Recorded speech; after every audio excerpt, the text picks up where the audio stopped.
Sweet potatoes are a vegetable eaten around the world, here in America and in Africa as well. But did you know that the leaves of the sweet potato plant can be eaten as a leafy green vegetable? I worked with an organization called Send-A-Cow Ethiopia do taste tests with farmers, teaching them how to harvest and cook sweet potato leaves, something available in their own backyard as part of a healthy, nutritious diet. Beforehand, I had heard that farmers were mostly unaware that sweet potato leaves could be eaten by humans.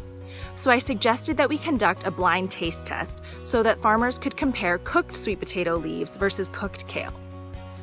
Through this process, and because of the language barrier, I came to appreciate how food is truly a universal language, and the preparation, cooking, and active eating itself are relatable across cultures.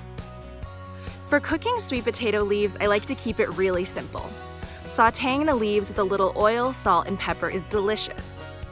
It is definitely best to cook the leaves for the least amount of time needed, just until they're wilted, as overcooking the leaves will actually reduce the nutrient content.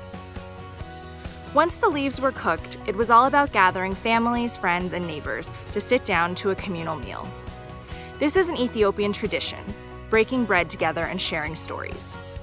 What mattered was the farmers enjoying this new dish with the rest of their community. And they liked it. I was shocked by how easily they took to sweet potato leaves, a completely new ingredient.